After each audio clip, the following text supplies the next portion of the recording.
우리의 예배 시간은 좀 특별한 은혜가 있는 것 같습니다. 매번 드리지만 찬양의 시간도 특별한 은혜가 있고요. 말씀 시간은 특별한 은혜가 있고 그 이후의 시간도 하나님의 특별한 은혜가 있는 것 같습니다. 그 은혜 가운데 우리가 날마다 함께 했으면 좋겠고요. 우리가 더 이 시간이 지날 때마다 하나님을 더욱더 알아가고 그 특별한 하나님의 은혜를 마음껏 누릴 수 있기를 간절히 소망합니다. 히브리서 11장 31절 말씀 같이 한 목소리를 읽겠습니다. 시작. 믿음으로 기생 라합은 정탐꾼을 평안히 영접하였으므로 순종하지 아니한 자와 함께 멸망하지 아니하였도다. 아멘. 다시 한번 읽어볼게요. 시작. 믿음으로 기생 라합은 정탐꾼을 평안히 영접하였으므로 순종하지 아니한 자와 함께 멸망하지 아니하였도다. 아멘. 네. 오늘은 라합의 자리에서 믿음을 선택하라 라는 제목으로 하나님 말씀 받겠습니다. 히브리서 11장 강의 18번째 시간입니다. 라합의 자리에서 믿음을 선택하라 라는 제목으로 하나님 말씀 받겠습니다. 우리 자영이 옆사람과 함께 인사할까요? 잘 오셨습니다. 잘 오셨습니다. 잘 오셨습니다. 네, 잘 오셨습니다. 그리고 한 번 더 고백합니다. 주님의 사랑으로 사랑합니다. 주님의 사랑으로 사랑합니다. 주님의 사랑으로 사랑합니다. 여러분 사랑합니다. 우리는 계속해서 히브리서 11장 말씀을 통해서 믿음의 사람들을 차례대로 살펴보고 있습니다. 그죠? 누구였는지 기억하십니까?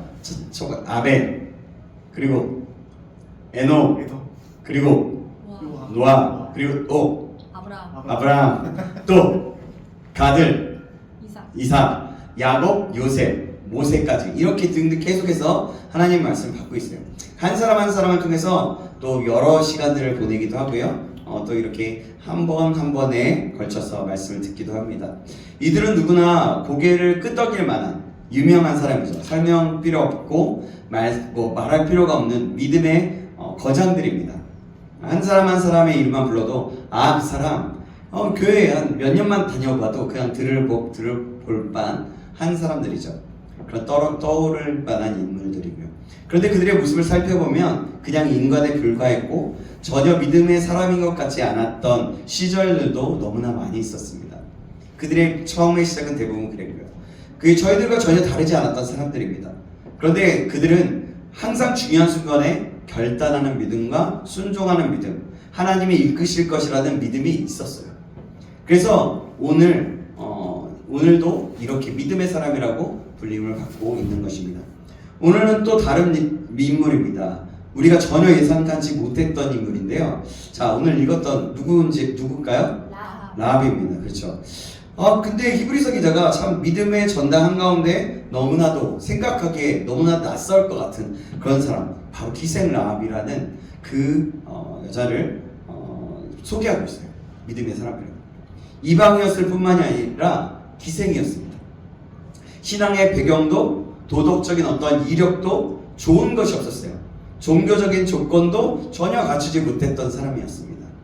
이 여인이 아벨과 아브라함, 모세와 나란히 믿음의 사람이라고 기록된다는 사실은 솔직히 말하면 굉장히 당혹스러울 수도 있는, 왜 이 사람이 믿음의 사람일까 생각할 수 있는 사람이죠. 왜 하필 라합일까? 이 여자가 어떻게 믿음의 사람이 될 수 있었을까 라는 생각을 하기도 합니다. 그러나 여러분 아마도 우리가 여호수아 강해를 통해서든지 아니면 다른 여러 분의 어떠한 말씀을 통해서든지 아마 라합이라는 사람이, 기생 라합이라는 사람이 믿음의 사람이라는 걸 많이 들었을 거라고 생각이 됩니다. 근데 그게 어떤 것이었냐면 히브리서 11장 31절에 분명히 뭐라고 얘기하냐면 믿음으로 라고 얘기합니다. 오늘 본문 이렇게 말하죠. 자, 오늘 본문 다시 한번 읽어볼까요? 오늘 본문입니다. 히브리서 11장 31절 시작. 믿음으로 기생 라합은 정탐꾼을 평안히 영접하였으므로 순종하지 아니한 자와 함께 멸망하지 아니하였도다. 아멘. 하나님께서 가나안 족속들을 심판하기로 작정하셨죠. 그들의 죄악이 정말 너무나 관영했고 너무나 넘쳐났기 때문입니다. 이런 표현을 하기는 좀 그렇지만 죄악이 아주 창대했다 이렇게 말하기 창궐했다라고 보면 될 것 같아요. 라합은 바로 그 멸망의 대상이었던 그 가나안 족속 사람이었고 더 나아가 기생이었습니다.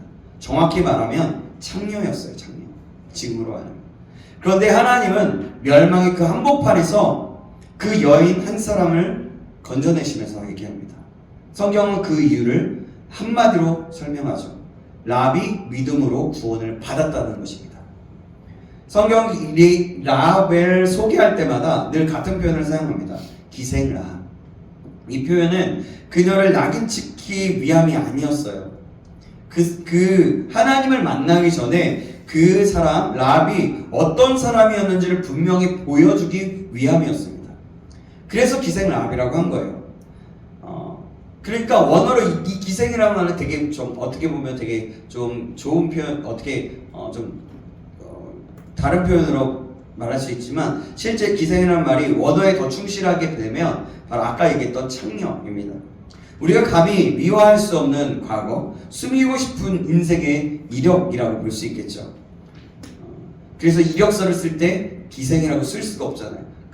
그럴 수 없는 그런 것이었어요. 그런데 놀라운 것은 이 창녀 라합이 하나님을 믿겠다고 나왔을 때였다는 거죠. 하나님께서 그녀를 들어왔을 때, 하나님을 믿겠다고 얘기했을 때 그녀를 밀어내지 않고 그를 쫓아내지도 않고 받아들이십니다. 구원해 주셨고 더 나아가 그를 영광스럽게 만들어 주셨어요. 구원받은 라합은 살몬과 결혼했고 보아스를 낳았습니다. 보아스는 오벳을 낳고 오벳은 이새를 낳고 이새는 다윗을 낳습니다. 룻기 4장 21절 22절에는 이렇게 말합니다. 살몬은 보아스를 낳고 보아스는 오벳을 낳고 오벳은 이새를 낳고 이새는 다윗을 낳았더라. 그러니까 멸망당할 가나안 족속인 기생 이 그 여인이 이스라엘의 가장 위대한 왕이었던 다윗의 조상이 되었다는 거예요. 마침내 예수 그리스도의 족보 안에 이름을 올리게 된 것입니다. 그럼 놀랍지 않습니까? 성경 근데 여기서 그냥 끝나지 않아요. 히브리서 기자는 라합을 믿음의 사람, 믿음의 영웅으로 세우고 야고보 사도는 그녀를 행함 있는 믿음의 대표적인 인물로 소개하고 있어요.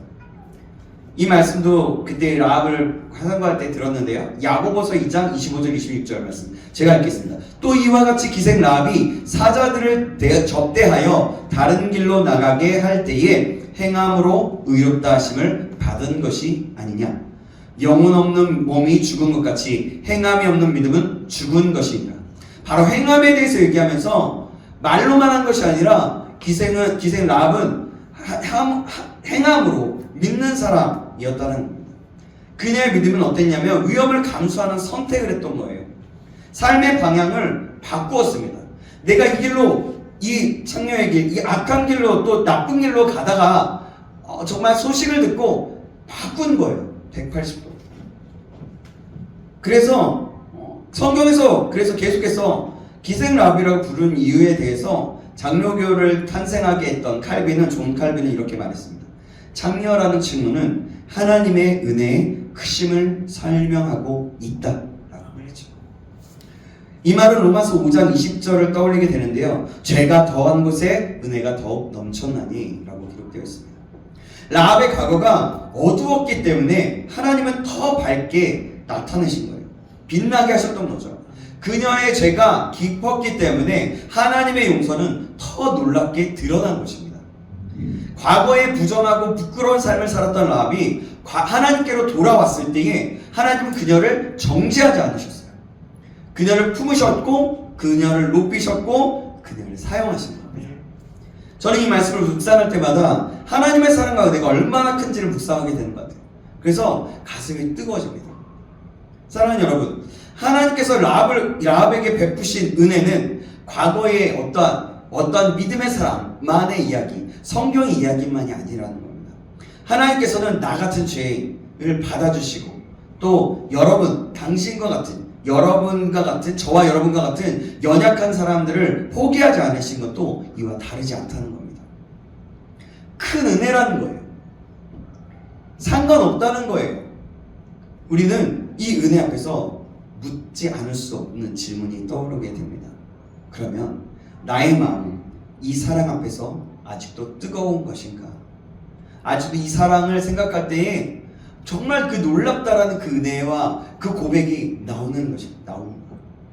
아니면 그냥 이 말을 들었을 때 익숙함 속에 아무렇지도 않은가? 여러분 익숙함은 무뎌지고 위험한 것이기 때문에 그런 질문을 계속해서 해봐야 되는 거예요. 우리 삶에. 나는 지금 잘하고 있는가? 매일매일이에요. 그거는 한 번에서 끝나는 게 아닙니다. 아무리 능력 있는 어떤 사역자이고 목사고 어떤 사람이든 간에 선지자들이든 간에 매일매일 되새겨야 되는 거예요. 왜냐하면 언제나 우리는 죄인이기 때문에 무뎌질 수 있고 주저앉을 수도 있고 어느 순간에 하나님의 이름으로 딴짓을 행할 수도 있는 사람들이기 때문에 그래요. 그래서 우리는 항상 되짚어보고 질문해야 하는 겁니다. 성경은 분명히 말합니다. 라합은 믿음으로 구원을 받았습니다. 이스라엘 백성들이 아직 요단 동편에 머물고 있을 때 여호수아는 2명의 정탐꾼을 여리고성으로 보냅니다. 지난주에 여리고성에 대해서 봤지만 이제 과거로 다시 한번 오는 거예요. 이 정탐꾼들이 머문 곳이 바로 기생 라합의 집이었습니다. 누군가 이 사실을 여리고의 왕에게 고발했던 거예요. 아니 이거를 알고 어느 순간 이 사람들이 정탐꾼을 보냈다는 것을 알고 그 소식을 알고 왕에게 고발했던 거죠. 왕은 즉시 군사를 보내서 두 사람을 잡으려 했습니다. 그 순간 라합은 선택의 기로에 서게 되었어요. 왕의 편에 설 것인가? 아니면 보이지 않는 하나님을 믿고 모든 것을 걸어갈 것인가? 아니면 모든 것을 다시 한번 나의 삶에 맡길 것인가? 라합은 목숨을 건 거예요. 목숨을. 정탐꾼들을 숨겼고 다른 길로 도망가게 했습니다. 이 선택은 단순한 친절이 아니라 자기 인생 전체를 거는 마치 베팅과 같은 거였어요. 그리고 마침내 여리고가 무너질 때에 불타는 그 성 가운데서 라합과 그의 가족만이 구원을 받았습니다. 어떻게 이런 선택이 가능했겠습니까? 성경은 다시 한번 분명히 말합니다. 그것이 믿음으로 그랬다는 거예요. 오늘 보면 제가 다시 한번 읽겠습니다. 믿음으로 기생 라합은 정탐꾼을 평안히 영접하였으므로 순종하지 아니한 자와 함께 멸망하지 아니하였도다. 아멘. 믿음은 라합의 상황을 조금 바꾼 정도가 아니었습니다. 믿음은 그 사람, 그 라합이라는 그녀, 그 정체성을 바꿔버렸어요. 그리고 그의 미래를 바꿔버립니다. 인생의 방향이 완전히 뒤집혀서 변화된 거예요. 그게 믿음이었어요. 여기서 우리는 한 가지 중요한 사실을 보게 됩니다. 라합은 단순히 운이 좋아서 구원받은 사람이 아니라는 겁니다. 그녀의 인생이 정말 바뀐 결정적인 이유는 분명합니다. 믿음이었어요. 라합은 믿음으로 살았고 믿음으로 선택했습니다. 그렇기 때문에 그의 인생이 바뀐 거예요. 그렇다면 여기서 자연스럽게 다시 한번 질문을 하게 됩니다. 이방인이며 기생이었던 라합은 어떻게 그런 믿음을 가질 수 있었을까요?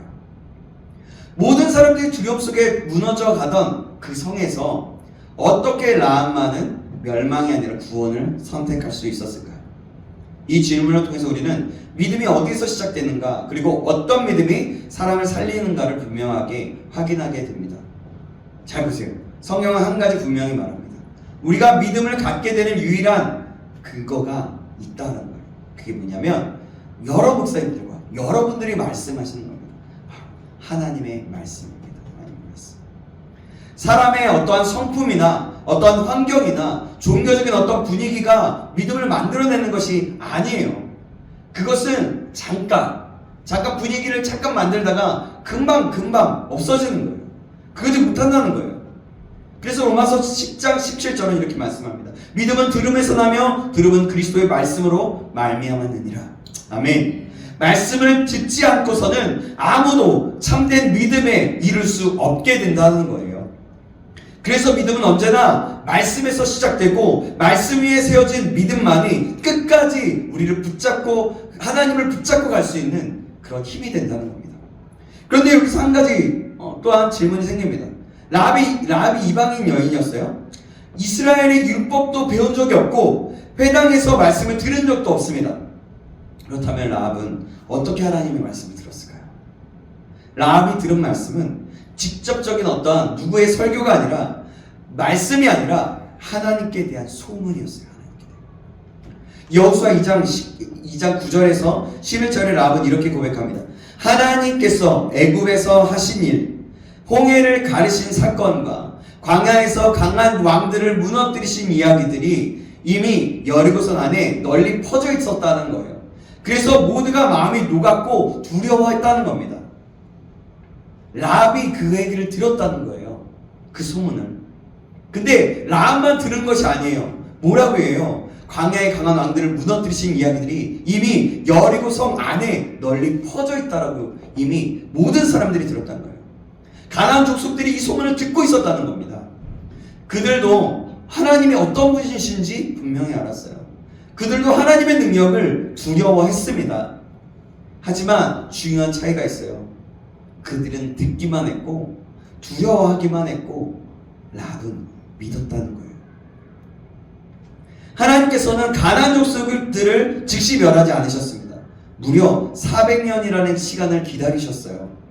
그 긴 시간 동안에 하나님은 수많은 사건과 그 소문을 통해서 자신을 드러내셨습니다. 많은 믿음의 사람들을 통해서 자신을 드러내셨어요. 근데 대부분의 사람들은 끝까지 돌이키지 않았어요. 그 결과는 멸망을 했던 겁니다. 그래서 가나안 족속들이 하나하나씩 멸망했던 거예요. 가나안 족속, 가나안 땅을 그렇게 정복하고 나아갔던 것은 하나님이 이미 400년 전부터 계속해서 말씀하셨고 계속해서 그를 보이셨다는 거죠. 근데 끝까지 돌이키지 않아요. 그래서 기회를 주셨다가 이스라엘 백성들, 이제는 출애굽한 이스라엘 백성들 통해서 그들을 치시고 그들을 무너뜨리시며 그들을 멸망시키신 거예요. 반면에 라합은 달랐어요. 그녀는 들은 이야기를 그냥 한 귀로 듣고 한 귀로 흘려보내지 않았습니다. 그 말씀을 자기 인생의 문제로 받아들였어요. 그리고 이렇게 결단했습니다. 이 하나님이 참 하나님이시구나. 나는 이 하나님의 편에 서야겠다 라고 했던 거예요. 그래서 그녀는 이스라엘의 정탐꾼을 숨겨줬습니다. 이 선택은 단순한 어떤 호의적인 어떤 것이 아니라 목숨을 건 모험과 같은 것이었어요. 그녀에게. 그 사람에게 그랬다는 거예요. 라합은 살기 위해 하나님을 믿은 것이 아니라 하나님을 믿기 위해 자기의 생명을 걸었던 거예요. 하나님께서는 그 믿음을 기쁘게 받으셨고 라합과 그녀의 온 가족을 구원해 주셨습니다. 모두가 믿지 않을 때 믿는 것, 다수가 외면했을 때에 하나님을 선택할 수 있는 것, 이것이 바로 귀하고 값진 믿음인 거예요. 세상에서 그러잖아요. 야, 너만 믿냐? 너만 뭐 잘났냐? 그래서 비꼬면서 얘기하잖아요. 그럴 때 그래도 나는 믿는다 라고 얘기할 수 있는 거죠. 라합의 믿음을 깊이 들여다보면, 깊이 묵상해보면 우리는 믿음의 본질에 대해서 중요한 교훈을 얻게 됩니다. 라합의 믿음은 우연히 생긴 어떤 감정과 같은 것이 아니었다는 거예요. 그 믿음에는 분명한 3가지 요소가 있었습니다. 그게 무엇이냐면 제가 설명드릴게요. 첫 번째, 올바른 인식입니다. 라합은 하나님에 대한 분명한 결론에 이르렀습니다. 여호수아 2장 11절에 이렇게 말씀하고 있어요. 너의 하나님 여호와는 위로는 하늘에서도 아래는 땅에서도 하나님이시다. 하늘과 땅의 하나님이시다.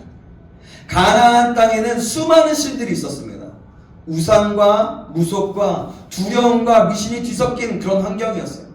그냥 자기가 원하는 거, 돈이면 다 되고 모든 것이 다 되고 그냥 원하는 것들이 원하는 게만 그냥 빌면 되는 거예요. 그 한가운데서 라합이 있었던 거예요. 근데 그 라합은 분별했던 거죠. 이 모든 신들은 거짓이구나. 이스라엘이 하나님만이 참 하나님이시구나 알게 된 거죠. 소식을 들으면서 모든 하나씩 멸망하고 무너졌다는 것을 들으면서 말이죠. 믿음은 이렇게 하나님을 바로 아는 데서 출발하는 것입니다. 두 번째, 분명한 3가지 요소 중에 두 번째는 하나님을 경외하는 마음입니다. 라합은 말하고 있어요. 우리가 듣자 곧 마음이 녹았다. 이 말은 단순한 공포적인 공포심이 아니었어요.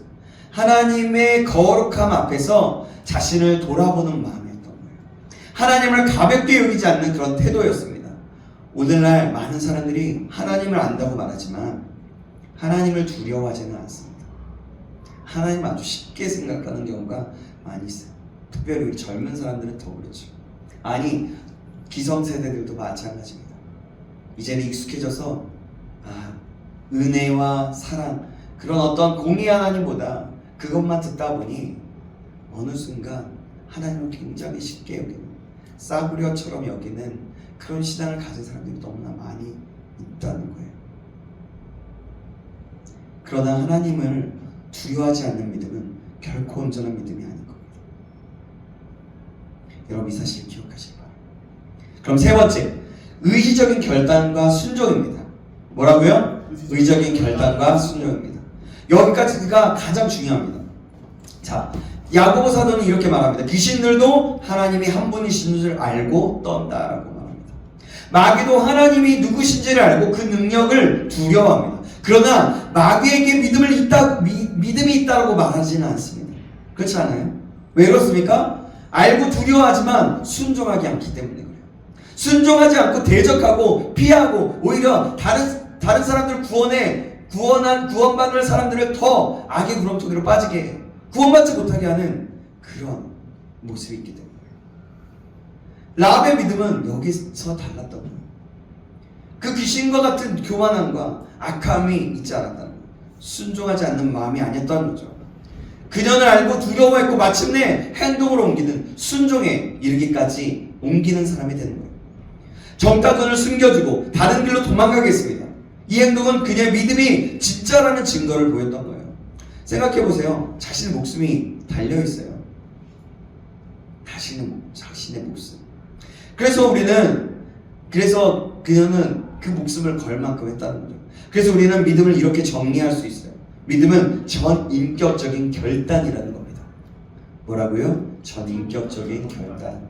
머리를 싼다고 믿음이 아닌 거예요. 말로 한다고 믿음이 아닌 거예요. 지적으로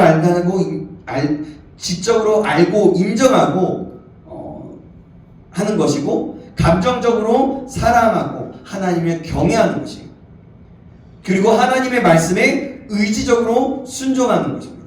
행동으로 옮긴다는 거예요. 이 세 가지가 함께 갈 때 비로소 성경이 말하는 참된 믿음이 되는 겁니다. 이제 말씀은 우리를 향해 질문을 던지고 있는 거예요. 그러면 질문해 보는 거죠. 당신의 믿음, 나의 믿음은 어떠냐는 거예요. 나는 하나님을 바르게 알고 있는가? 라는 질문입니다. 여러분, 질문 없는 신앙은 되게 위험에 빠지기 쉽습니다. 질문을 계속해서 던지는 것이 굉장히 중요해요. 하나님을 사랑하고 그분 앞에 내가 겸손히 그분을 두려워하는 마음이 있는가? 이런 질문을 해야 됩니다. 그리고 무엇보다 하나님의 말씀에 순종하기로 실제로 결단하고 있는가입니다. 이 중에서 오늘 우리의 삶에 가장 부족한 것은 대개 의지적인 믿음이 될 수가 있겠어요. 즉 결단하고 행동하는 믿음입니다. 그래서 믿는 사람과 믿지 않는 사람의 삶이 별로 달라 보이지 않는 거예요. 생각해보세요. 신앙은 있지만 변화가 없습니다. 고백은 있지만 열매는 보이지 않아요. 그러나 성경은 분명히 말씀하고 있는 거예요. 믿음은 반드시 삶으로 증명되는 것이다 라는 거예요. 사랑하는 여러분의 믿음은 지금 어디에서 드러나고 있습니까? 가정에서, 여러분의 말과 태도 속에서 예수 믿는 사람의 흔적이 보이고 계십니까? 직장과 어떤 학교에서 사람들이 여러분들을 통해서, 저와 여러분을 통해서 그리스도의 향기를 느끼고 있느냐는 거예요. 예수님 믿는데 다르네? 이런 게 있느냐는 거예요. 우리는 어디 있든지 주님 안에서 변화된 삶을 통해서 나는 예수님을 믿는 사람입니다 라고 분명히 드러나야 합니다. 말로뿐만이 아니라 행동으로 분명히 드러나야 된다는 거예요. 라합이 말로 끝나지 않았던 거죠. 그의 믿음은 그의 인생을 바꾸었고 역사를 바꾸었고 하나님의 구원 이야기 속, 구원의 사역 속에서, 역사 속에서 영원히 기록되었던 것처럼 말이죠. 그리고 오늘 하나님은 우리에게도 같은 믿음을 요구하고 있는 거예요.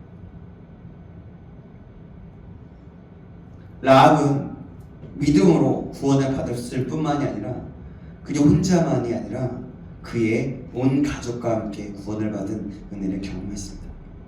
여리고 성이 무너지고 불이 탈 때에 라합과 그의 가족은 성 밖으로 인도함을 받아서 살아났습니다. 여호수아서 6장은 그 말씀을 아주 생생하게 기록하고 있어요. 정탐꾼들은 자신들이 라합에게 맹세한 약속을 지켰고 라합의 부모와 형제와 친족들까지 모두 안전하게 이끌어냈습니다. 그리고 그 여리고 성은 불타 없어졌지만 라합은 이스라엘 가운데 거하면서 완전히 새로운 삶을 살게 되었다.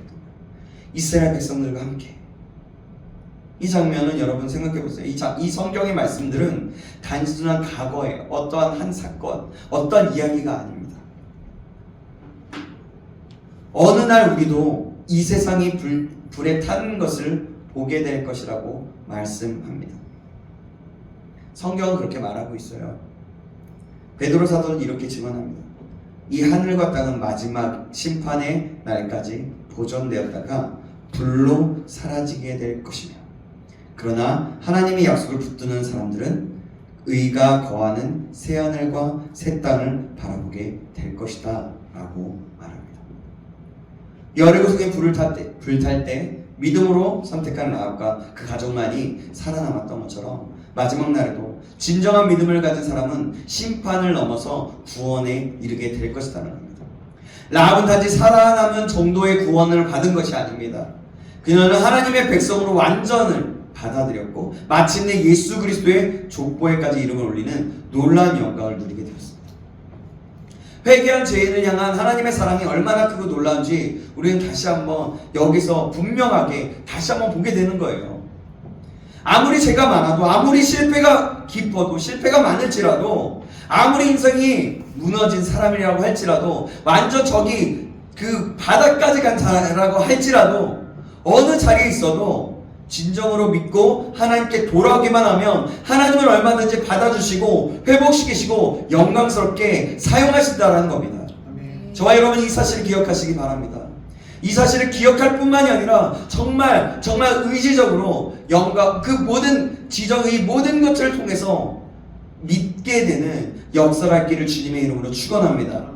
믿음은 단지 천국 가기 위한 티켓이 아니에요. 믿음은 우리의 인생을 변화시키고 하나님의 나라의 이야기 속에서, 하나님의 나라의 말씀 속에서 우리를 끌어올리고 있는 겁니다. 히브리서 11장에 나오는 수많은 사람들이 처음부터 위대한 사람들이 아니었어요. 그러나 믿음으로 살았을 때 하나님께서 그들의 인생을 영광스럽게 만드셨습니다. 우리는 히브리서 11장의 말씀을 보면서 계속해서 이 말씀을 듣고 있습니다. 오늘 비천한 죄인이었던 우리가 믿음으로 하나님의 자녀가 되었고 천국 시민이 되었습니다. 하나님은 우리를 뭐라면 너희는 택하신 족속이요 왕같은 제사장이요 거룩한 나라요 그의 소유된 백성이다 라고 말씀하고 계십니다. 여러분 생각해 보세요. 이 신분 생각해 보세요. 얼마나 영광스럽습니까? 영광스럽지 않을까요? 여러분 정말 이건 영광스러운 거예요. 우리가 믿음으로 이 길을 끝까지 달려갈 때 마침내 주님 앞에서 영광의 면류관을 받게 될 것이라고 성경은 말씀하고 있어요. 믿음은 우리를 구원할 뿐만이 아니라 복되고 영광스러운 인생으로 만들어주는 거예요. 이끄는 겁니다. 하나님께서는 그 여리고성에 수많은 사람들이 있었음에도 불구하고 오직 한 사람, 믿음을 가진 라합을 주목하셨습니다. 그리고 모두가 멸망당하는 가운데 그녀를 건져내셨습니다. 이것이 성경 전체를 관통하는 하나님의 방식이에요.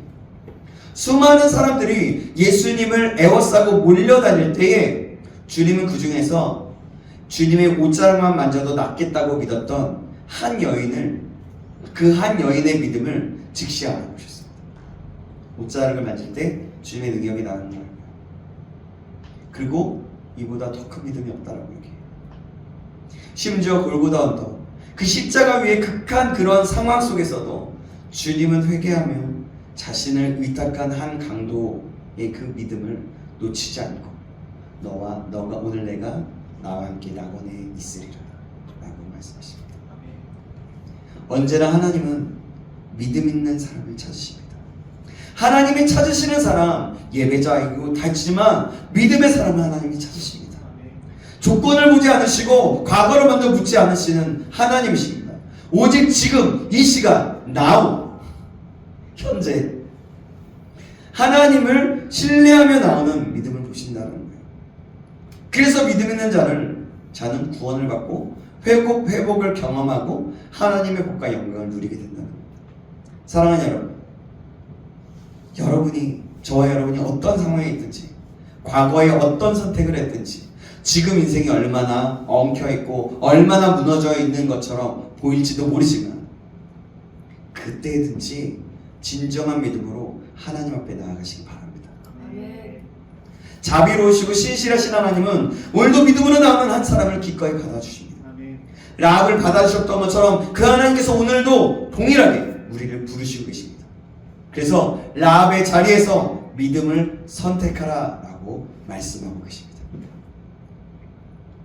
진실한 믿음으로 주님 앞에 나아가 풍성한 은혜를 힘입고 삶이 변화되고 하나님께 쓰임받는 영광스러운 인생을 살아가는 저와 여러분 되시길 주님의 이름으로 축원합니다. 아멘. 마지막으로 말씀드립니다. 여러분, 정리하면서 믿음은 그러나 한 가지, 우리가 계속해서 여러 말씀을 전하면서 여러분들에게 계속 이야기했네요. 믿음은 감정이 아니라 선택이고, 믿음은 고백이 아니라 삶이고, 하나님은 오늘도 믿음 있는 사람을 부르신다는 겁니다. 그리고 오늘 여리고성 안에서 믿음으로 결단하는 단 한 사람을 찾고 계십니다. 저와 여러분이 그런 사람이길 주님의 이름으로 축복합니다. 기도하겠습니다. 하나님 아버지, 하나님 앞에 그 말씀 앞에 서게 되니 한 인물을 보니 정말 믿음의 모습이 어떤 것인지 정말 보게 되었습니다. 저희들이 알고 있었고 정말 믿음이란 어떤 것인지 많이 들어왔는데도 불구하고 그 믿음을 선택하지 않았고 믿는다고 말했지만 행동으로 옮기지 않았음을 다시 한번 돌아보며 고백합니다. 여리고성 안에서 모두가 두려워하며 침묵할 때 믿음으로 결단했던 라합처럼 오늘 저희도 하나님 편에 서기를 원합니다. 어떤 상황과 환경보다 말씀을 믿게 하시고, 어떤 손해보다 순종을 택하게 하시고, 두려움보다 주님을 경외하는 믿음을 허락하여 주시옵소서. 말로만 믿고 말로만 하는 신앙이 아니라 삶으로 증명하는 믿음으로 살아가게 하시고, 오늘 내가 서 있는 그 자리에서 예수님을 믿는 청년답게, 예수님을 믿는 사람답게 그 선택을 하며 날마다 나아갈 수 있도록 인도하여 주시옵소서. 그래서 하나님의 영광의 자리에서 쓰임받고, 너는 믿음의 사람이다, 너는 이제 라합의 자리에서 이제 나를 믿음을 선택하라고 말씀하시는 하나님의 부르심 앞에 우리가 믿음으로 정말 선택하며 날마다 나아갈 수 있도록 인도하여 주시옵소서. 살아계신 우리 구주 예수 그리스도의 이름으로